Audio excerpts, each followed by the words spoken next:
we're going to talk about floods. Okay. Yes.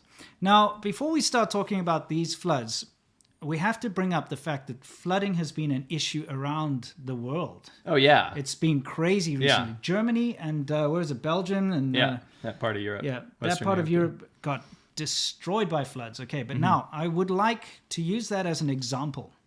Because, of course, if we talk about the floods in China, first of all, you're going to get the Wu Maos, etc., coming like, oh, yeah, what about Germany? Blah, blah, blah. Look how much worse it is there. Okay, so just a very quick thing, an article that came out a day ago. More than 150 people are still missing in Germany and are unlikely to be found, according to officials. The death toll from the floods has risen to at least 205 across the continent. We're not just talking about Germany, we're talking about the European all continent. of Europe, yeah. German officials say they fear the 158 people still missing, they may not be found. Okay. There were a total of 176 people that remain to be accounted for, yeah. The death toll from the floods has risen to at least 205 across the continent, while a total of at least 176 people remain accounted for. Belgium accounts for 32 deaths and 18 missing. Germany, the hardest hit country, entire towns were inundated by water, while train lines and roads were swept away by the flash floods, claiming at least 173 lives. Okay, now the reason we're talking about this is accurate reporting, transparent reporting. Yeah. It's a tragedy. It's, what do? It's a natural disaster.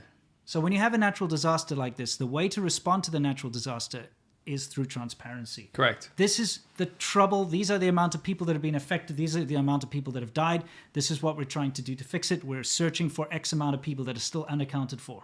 Yeah. But what we've been seeing with the Chinese floods is, again, it's not that bad. Be nationalistic.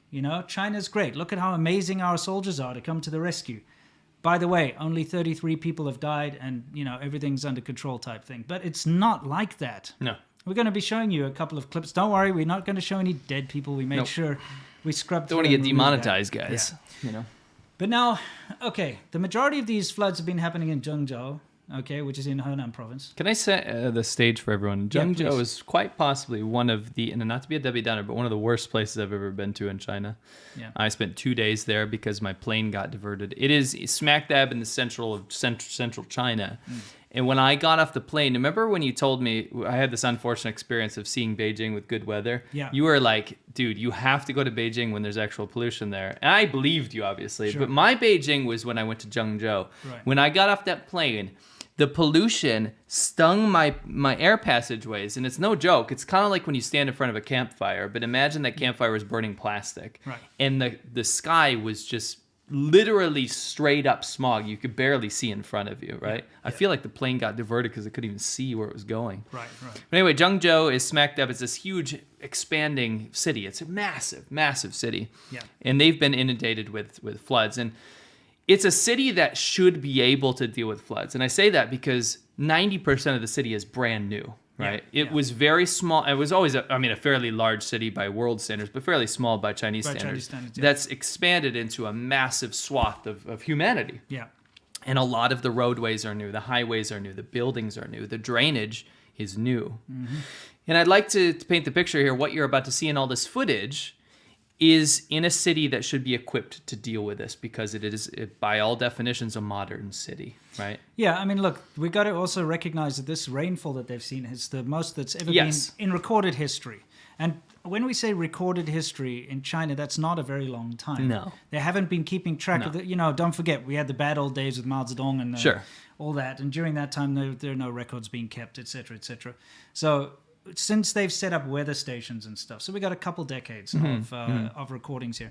Now, what you see on this map behind us is, bear in mind that the floods haven't really gone away. They've moved, the flood waters, I should say, have moved from Zhengzhou up to Xinjiang city. And the thing is, we're not hearing anything about Xinjiang city, and you won't. That's what I wanted to bring up, was that in my little tirade about Zhengzhou, they've now, the Chinese media, what they're doing now is covering the rescue efforts and the cleanup efforts, that it's basically done, right? Yes, there was a bit of transparency in the media just because of how many videos were shared about the flooding. Yeah. But what happened is now they're saying, oh, we've cleaned it all up. What they're failing to mention is that the flooding has just moved north to the next city, right? Yeah. And that's a huge issue because they're not getting the response effort that Zhengzhou got, right? No, it's not as much in the news because China's already declared, hey, we had this bad flood, and look at how good the PLA, like the People's Liberation Army and all these places were in dealing with the flood in Zhengzhou, right? Yeah. So this is a map that we have put together to show that a very good arrow there to point that it's moved north from Zhengzhou to Xinjiang.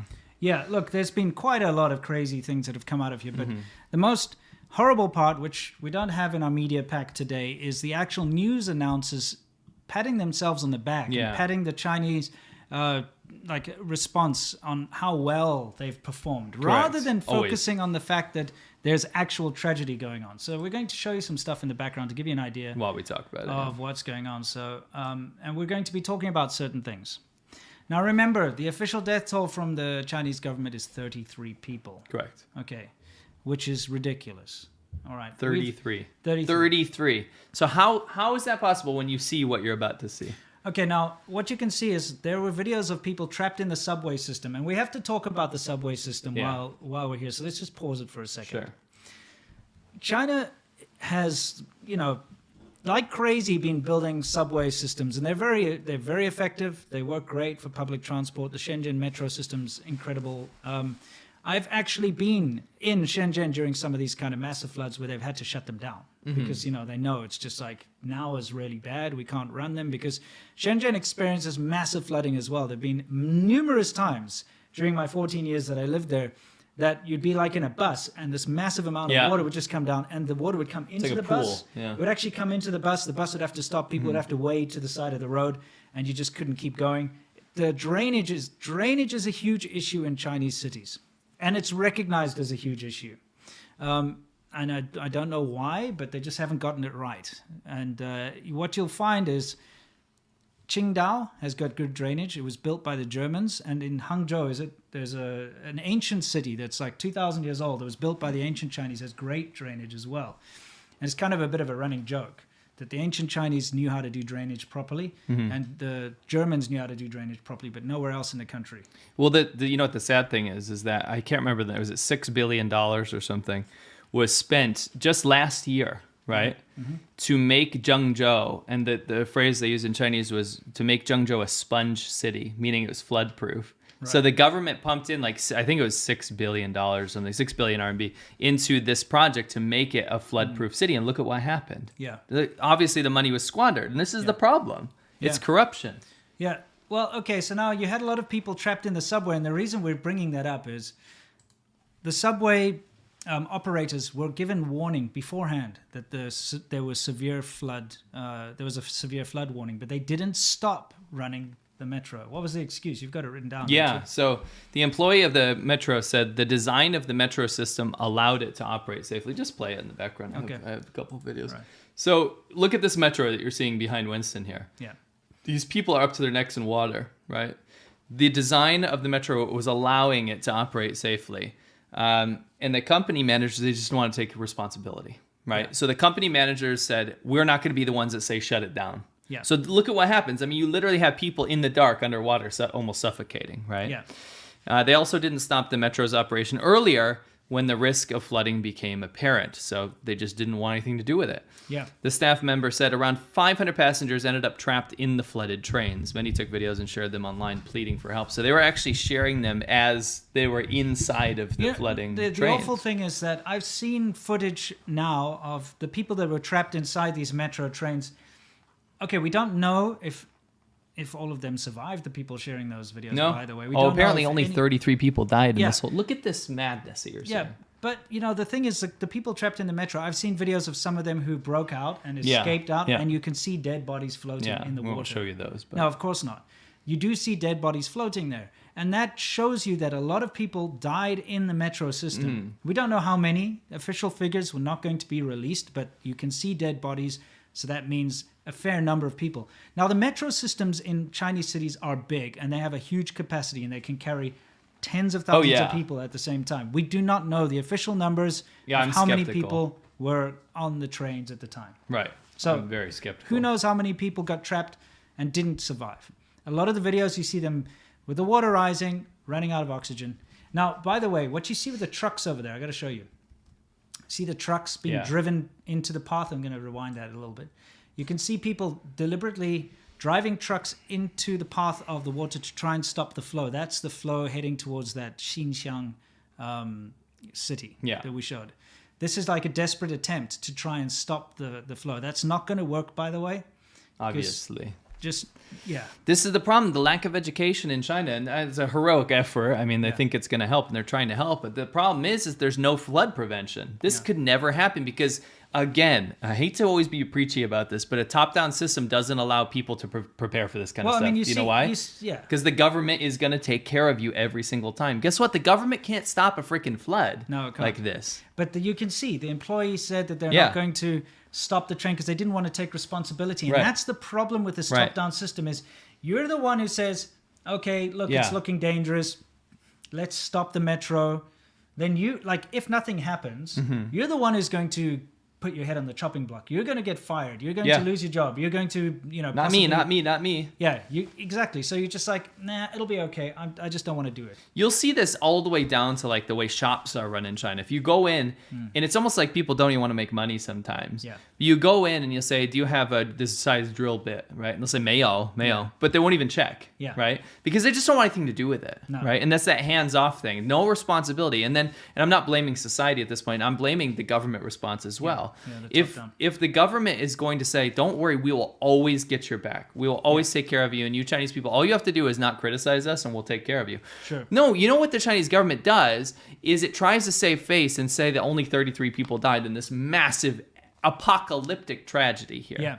So what the government does is it doesn't take care of its citizens, it deletes them. It completely erases their existence because you as a Chinese person, according to the government, doesn't deserve to be alive or acknowledged anyway. Yeah. Now, I also want to acknowledge some of the heroics that have come out of this situation. You have seen people helping each other, with like strings and ropes to try and get, rescue people that are trapped. Yeah, it really goes against the narrative of like, not my job that you see the Chinese government promote. Yeah, I mean, there are also plenty of horrible videos of people drowning, and you actually see them drowning, which is terrible. And obviously we didn't show any of those. Only 33 people, right? Yeah. Well, I can tell you myself from the footage that I've seen at least 25 plus people. Yeah, just from random cell phone videos in one shot. So if I can see from a couple of videos that there's almost their full death toll, there's definitely a lot more. And there's another thing which is completely unbelievable. We'll get onto that in a minute. Here you can see people all holding a rope to get across the road. It's ridiculous. It is really apocalyptic level. It's awful. My heart goes out to everybody who had to endure this disgusting natural flood phenomenon, this disaster. But it's down to poor infrastructure and bad management by the government. Emergency prevention is something that is not taken very seriously, evidently, because they could have, like we said, shut down the highways, shut down the metro systems, put out proper warnings. They have that technology. They do. We get it all the time. That's supposed to be the benefit of an authoritarian state, is that you can put out messages and stop stuff in its tracks. Yeah. There. When I was in Shenzhen, when there was a severe typhoon or something, it would come to your phone. Even if you didn't have a SIM card in your phone, you get a message on your phone saying, hurricane warning or whatever, stay indoors. It would do that kind of thing. Don't do this, don't do that. When those mass riots against the anti-Japanese riots, they'd say it's good to be patriotic, but stop smashing up people's stuff. Right. They have this technology to force this down everyone's throats. Everyone's connected. Everyone has a phone. So they can actually stop all of these things, and they could have saved a lot of lives. But what we've seen with the Xi Jinping era of China, just like coronavirus and just like every other problem, is that Xi Jinping surrounded himself with yes men, and the government is now, we can do no wrong. Yeah. Instead of saying, this is going to be a big issue, there's already a lot of death and destruction, right? Yeah. Instead, it's like, let's suppress this as much as possible so that Chinese people don't think that we're about to lose the mandate of heaven. And I'd like to explain that. Yeah. There's something called the mandate of heaven, and it's that got some heroic people saving people in the background here. Yeah. In a Chinese dynasty, right? There's this idea that when the dynasty is supposed to change or come to an end, there's some apocalyptic disaster. Yeah. And that some floods will happen or earthquakes will happen. Yeah. And the idea is that you lose, as an emperor, you lose that mandate of heaven. You cannot rule China anymore if something like this happens, right? Yeah. Now, people don't really follow the mandate of heaven anymore, to be honest. Yeah. The mandate of heaven it's like old stuff, because the population's been infantilized, right? They're just basically babies that have to follow the government. They're not armed. They can't overthrow the government, right? No. So that's kind of, they don't have communication networks. They're shut down immediately if China wants to stop the dialogue, right? The thing is that kind of Chinese culture of like questioning leadership when something bad happens like this is still a threat to the Chinese government. They're still very insecure about that idea. Yeah. So that's why the Xi Jinping era, he likes to think of himself as an emperor of China. And truly he kind of is. Yeah. And they have to make sure that people don't attribute this to the Chinese government. So it looks much better to people when 33 people die in an event like this. And then all you see is the heroic efforts of the government. You're not seeing a whole lot of Chinese media talk about the honorable citizens doing this. Yeah. No, it's how the army did it. Yeah. It's how the Chinese government, Xi Jinping's response. You know where Xi Jinping is right now in these floods? Not there. He's in Tibet. Yeah. Right? He's doing some propaganda shit in Tibet. Your leader disappeared during COVID. Yep. Yeah. Whereas the rest of the world had their leaders front. He actually disappeared. Yes. Yeah, for weeks. Yeah. Every country had their leader up front trying to calm the populace down, saying, I'm here with you guys. That's just what you do as a leader. Sure. China doesn't do that. China says, no, he's too important to us. I'm a literal god dictator. I'm going to hide. And then he's in Tibet doing some pro-CCP propaganda in Tibet while his citizens are dying.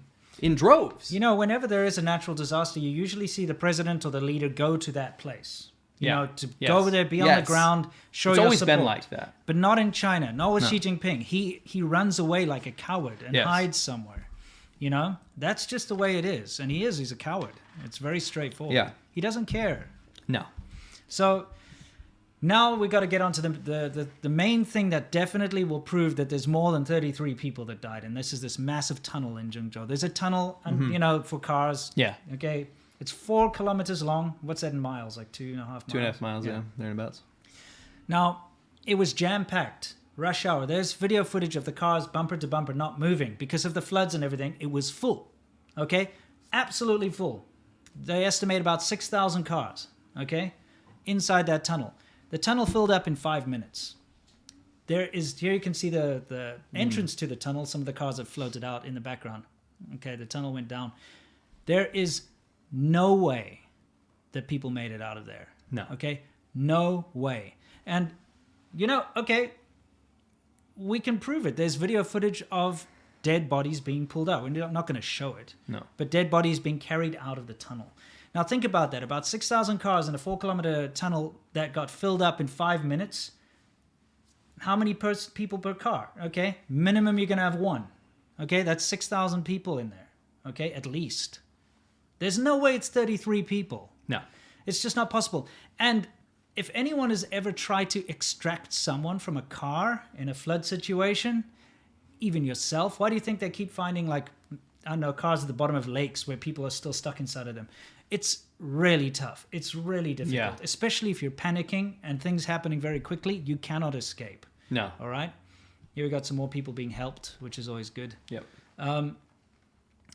Anyway, so we actually have a clip here of some brave citizens helping some people out of a car. It'll come up eventually, and then you'll be able to see just how difficult it is to rescue people from a car. So that tunnel alone has got to have thousands, maybe hundreds at the very minimum. Let's just say best case scenario, because thousands of those cars were unmanned. Maybe people some of them swam 4 kilometers to get out. Yeah, maybe. Who knows? But okay, I'm trying to play devil's advocate here. But I understand. Still, it's not 33 people. No. But this is what happens. Same with Wuhan COVID. Okay, what happened? I was just about to make that parallel. You cannot look at a country where the pandemic started, right? It started there, and then immediately shuts down all media and arrests everyone talking about it, and then claims that 8,000 people died or something, while the rest of the world had millions, right? Yeah. It's the same thing over and over again. Look at Germany.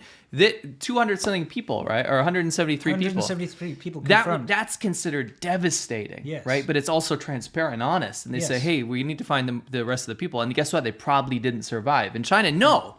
It's 33 people, and you do not dare question that narrative, because guess what? You're going to go to jail for starting rumors, because that's an actual law. Yeah. And I mean, we've seen the crowds of people. I think we got a clip of it here somewhere. The crowds of people trying to come find their family members in that tunnel. Yeah. You know. Oh, yeah, it's coming up. And being bullied by the police. Yeah. You know, for trying to find their relatives. It's just the way it is. Because everyone is so disconnected in China, and I mean that, okay? Yes, everyone talks on WeChat and stuff, but you get disconnected because of the censorship, right? You don't get to hear about it. So you don't really know. Okay, yes, you've lost a relative or three, okay? But you see, there's a tunnel entrance. Yeah. You do not hear about your neighbor's 3 sons, because they can't go online and say, oh, I lost my 3 family members or whatever. That gets censored and taken away, because it's not the news they want. They start to censor the keywords. They talk about the tunnel, they talk about the floods, they start to censor these things. So you think that only your 3 relatives died. You see that number of 33 and you think, oh, I'm so unlucky that my family members were part of that 33. And you leave it at that. Meanwhile, it's thousands of people. Same thing with Wuhan. People thought, oh, it's just my family member. Meanwhile, everyone's family members were dying. Yeah. And as soon as that narrative is challenged, they start cracking down. So that's what I said. That's when that law, starting rumors, comes in. Yeah. If it perpetuates too long and too many people are like, hey, where's this kid? Yeah. Right? Then they'll shut it down and they'll actually arrest people that have started that thread. Yeah. It's absolutely insane. Yeah. There you can see the submerged part of the tunnel. It goes underground. And inside there it was just, I mean, it's devastating. There's no way that anybody made it out of that tunnel, because there's footage of people in the tunnel, right? Filming, live streaming, yeah, you know, and live streaming what was going on. We have like a clip to show you actually, which will come up eventually here somewhere. Let me just try to fast forward. Yeah, you can get past this clip. It's fine. Yeah, we've seen that already. There's people helping, bloody blah. People trapped in a subway. Okay. See, those are people actually. There's a clip of people leaving. This is inside one of the subways. They got out the car and they're busy walking out. Yeah. Okay. Now here's the police. Oh yeah, let's just talk about that. Yeah. So the people trying to come find out what happened to their family members. Yeah, they're all here being like, they have their phones out saying, what happened? Where's Johnny? Where's Samantha? Sure. You know? Right. And they're getting like pushed around. The cops are like, no, you don't come any closer. Yep. Okay, so yeah, we can see more of the tunnel, like aftermath. Okay. Oh yeah, here you can see people inside this, like going down into the tunnel. I watch the cars in the distance. They're not driving forward; they're being pulled forward by they're floating.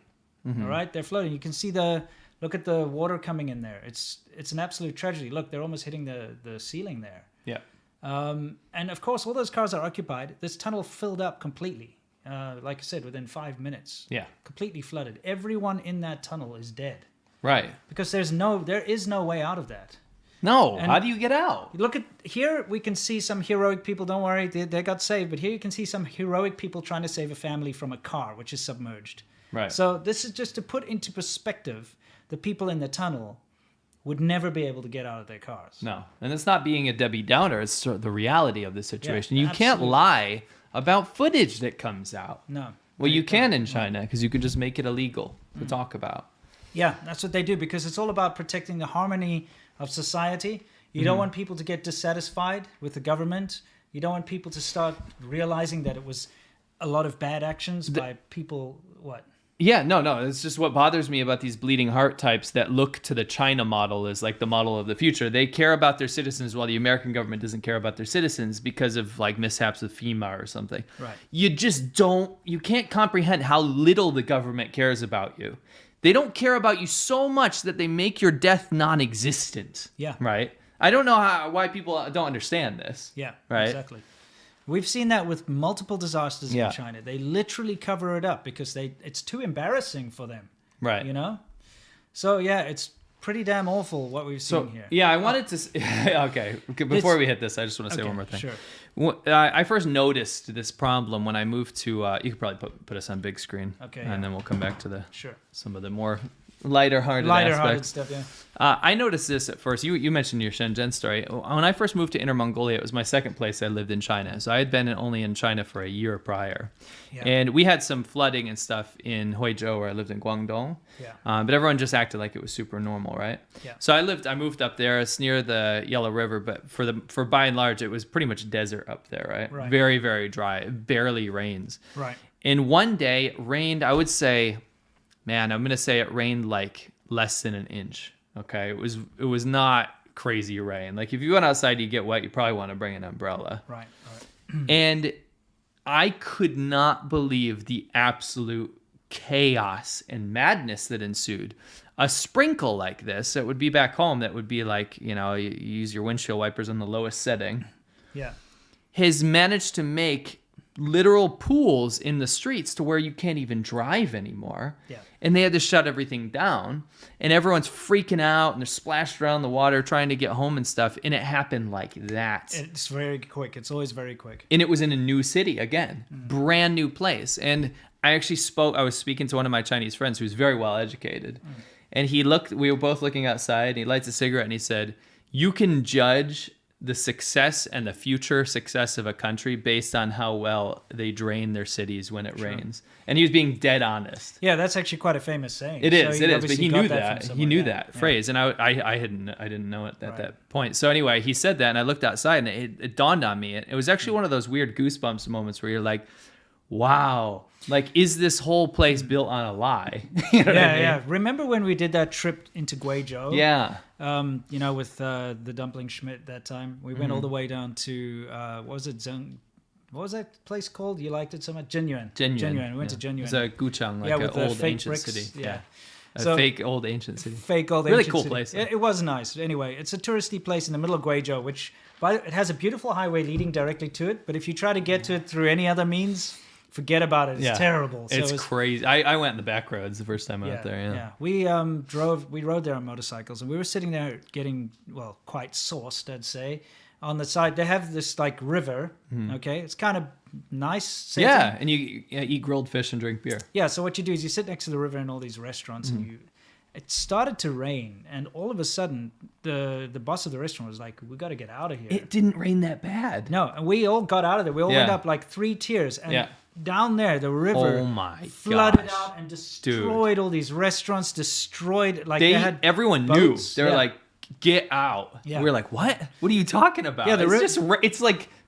Like the river burst its banks, Yeah. and it was happening upstream as well. Remember, like it was a bad thing. It was like crazy to see. It was insane. Yeah, we had to flee the city because it was just getting worse. Yeah, remember? And it wasn't just there. I mean, remember in Huizhou where our shop was? Yeah, how often that place would get flooded out. Shenzhen all the time. These are big cities. Yeah, Yeah. So when you see this kind of devastation, you know it's true because you've lived it. Yeah. That's the thing. It's really scary. I think I've said this before, but one of my mom's memories of China was when it rained, and again, it wasn't that bad. Yeah, she came to visit you. She came to visit me in China, and the rain, which I guess would just be a normal rainstorm you'd see anywhere else, that would maybe have a little puddles on the side of the road, made it so the road in front of my house where we used to build bikes was up to your belly button. Yeah. And it was just after a couple days showers, right? Yeah, they got that hot, humid kind of... like it's monsoon rain type But thing. I lived in Taiwan where they have the exact same thing, and it just wasn't the same. Taiwan was equipped to deal with it. And my mom remembers seeing the e-bikes, so his motorcycles completely submerged in water except for the wing mirrors. Yeah. And there's a huge rat, sitting on top, just shivering in the rain like this. And that's a vivid image of floods in China. Yeah. When it floods in China, it's gross, dude. The stuff that gets swept away and stuff. Yeah, it's intense. But yeah, let's go back to this thing we've got in the background. Yeah. Here. Now this should show you guys exactly. Please set this up. Exactly why things happen the way they do in China. You're given a job, you just don't care about it, you just follow it no matter what. There's no common sense involved, and take a look at what's going on. Okay, it's flood time, the streets are flooded, so what are we going to do? Let's go out and water the streets. Now, these things this is common in Chinese cities. You have these trucks that go around. They spray water. It's to clean the roads, okay? Because the roads get filthy, all right? And so you get them all around the world. You get things that normally come and brush the dust off the road and stuff. But they use water to spray the roads to like get the dust down. And it depends. But every city I've lived in China has got these trucks. Every time. And they go around basically spraying water on the road. So guess what? That's what this dude's doing. He's like, okay, I'm just going to keep doing my job. It's my state job. Just going to keep spraying water on the road. It's like, what the hell are you doing, man? Where's the common sense? I want people to go back to spray truck land. Sure. By the way, that picture in the background is the Tanki's guide on how to survive a flood in China. It's an actual propaganda. It is thing. from back in the day, 50 years ago. So these trucks, like Winston said, they're kind of ubiquitous all over Chinese cities, again, because the roads get so dirty. And I just want to understand, like, I want people to understand the mentality. When we saw this clip, we didn't look at each other and say, how ridiculous. We said, that makes sense. Makes sense. Because in China, you can't question why you do things. And I actually recently had an interview with a guy that went through the university system in China for med school. Right. You can't question the teachers as to why a certain acupuncture point will work or why a medicine works, because it just is. Yeah. And this guy driving this truck, he's not dumb. He just is doing his job, because he can't be the guy that steps out and says, why are we spraying the streets amidst the flood? Right? Sure. I can't be that guy, because then I'm going to go on the chopping block and be like, what are you trying to start a revolution? Yeah. Right? Yeah. He's going to get out there and he's going to do, until someone tells me to stop in the government, I'm going to spray the roads. Exactly. And you have to understand how common that is in Chinese society for that to prevail. That's always common sense in the back, and then in the front, it's what the government tells you to do. Right. And this is just one symptom of how many things operate. Yeah. Right? Yeah. You know, at the end of the day, we have to realize that the real losers here are the Chinese people themselves. The real victims of all of this. Because you can point the finger somewhere else. You can say, oh, look, this happens somewhere else. Look, Germany had floods. Oh, look, America bombs the Middle East. Oh, look, whatever. You know, that's what the Chinese government does all the time. Yeah. That's not saving the thousands of people who have died or been like how many hundreds of thousands of people are going to be affected by this? Millions. Displaced, at least. You know, that's Right. not a small city. What's the No. population of the city? Oh, probably like Just look it up 8 quickly. million. Yeah. I mean, it's devastated, you know. Let's see. Zhengzhou population, 10 million. Yeah, 10.35 million people are now going to have to deal with the aftermath of this. Not to mention Xinjiang. Yeah, Up down the north. road, and Yeah. any other village in between that's Yeah. been completely destroyed because they don't even make the news. Yeah. Rural villages can't stand up to this shit. They'll just be wiped off the face of the earth. Yeah. Nobody- yeah. I mean, nobody- you're looking at high infrastructure Yeah. places. Nobody will hear about them. No, They won't get counted. You're looking at the sponge city with $6 billion pumped Yeah. into flood prevention. Yeah, Can you imagine in places that are less equipped? yeah. But you know what they're told? They're told to be proud of their country for how well it's responded in helping. Does that help? No. No. It doesn't help. It's more important that you believe that China responded to floods very well, and it's exactly the same as Germany, Yeah, right? It's Yeah. just with bad weather. exactly. But look at the amount of people that are affected in comparison. This is one Chinese city that we're talking about. One. You know what I mean? Not the whole of Germany No. and the continent of Europe.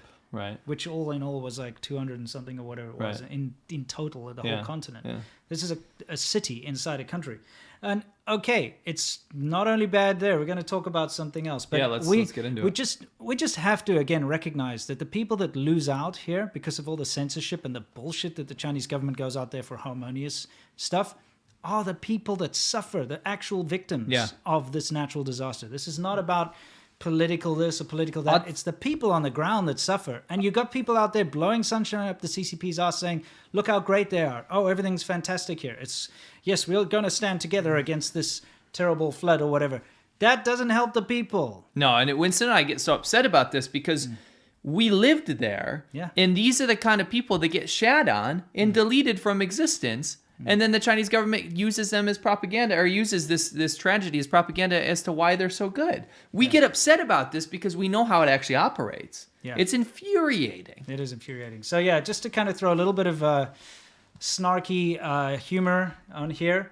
This picture, which is from 50 years ago, which is typical of Chinese propaganda of the era. It's just like how this Nongjie, which is like peasant girl, Saved, saved 17-year-old girl saved Chairman Mao in the bust. flood. You know, this, by the way, was posted by Ba Diu Cao. We're going to talk about him in a little while. But yeah, it's kind of that feeling is what you're getting right now, because it's like, look, the nation, the CCP is so great. Meanwhile, everyone's dying around you from floods and poor decisions. People could have been saved. They could have been saved. There was early warning. The government people, the metro people, all of that, they could have stopped things. Right. But they didn't. Nope.